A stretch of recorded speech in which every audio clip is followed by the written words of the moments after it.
Hello friends, welcome back to my channel dinner রান্নাঘর। আজকে আমি তোমাদের করে দেখাবো চিকেন পকোড়া।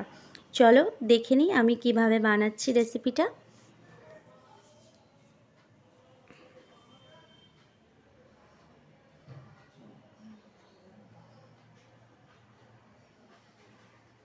এখানে আমি 1 কিলো মতন চিকেন নিয়ে নিয়েছি, তাতে হাড়ালা মাংসই নিয়েছি।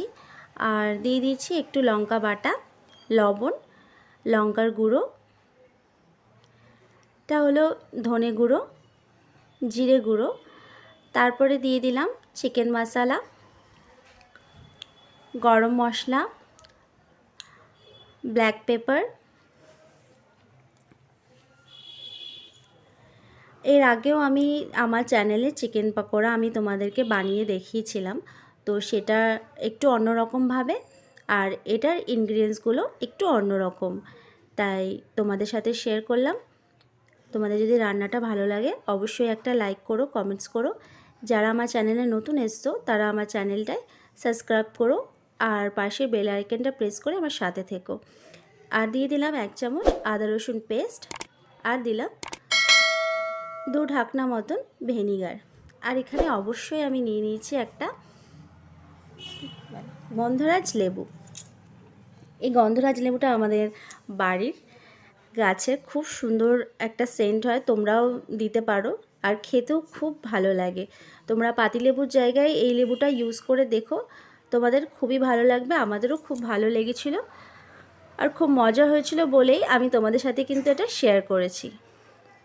তারপরে দিয়ে দিলাম সামান্য একটু রেড ফুড কালার।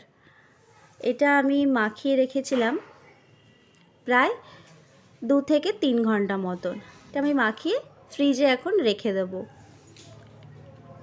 তারপরে এটা ভাজার আগে এখানে আমি দিয়ে দিলাম, কিন্তু আজকে ময়দা আমি ইউজ করেছি, আমি কিন্তু কর্নফ্লাওয়ার ইউজ করিনি। যে কোনো একটা দিয়ে বানালেও কিন্তু খুব ভালো হয়। তোমরা যদি কর্নফ্লাওয়ার দাও শুধু কর্নফ্লাওয়ারই দেবে, আর যদি ময়দা দাও তাহলে শুধু ময়দা দেবে। তো এখানে আমি শুধু ময়দা দিয়েই বানিয়েছি, এখানে আমি কিন্তু ডিম দিইনি, তোমরা চাইলে ডিম দিতে পারো।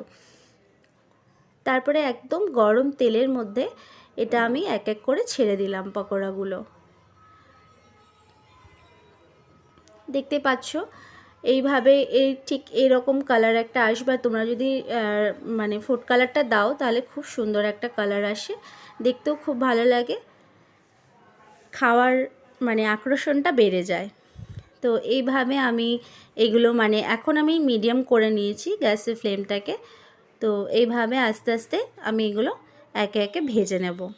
ব্যাস, আমার পকোড়াগুলো কিন্তু ভাজা হয়ে গেছে। দেখতে পাচ্ছ কীরকম রং আমি এনেছি এটার মধ্যে, ঠিক এরকম একটা ডিপ ব্রাউন কালার করেছি।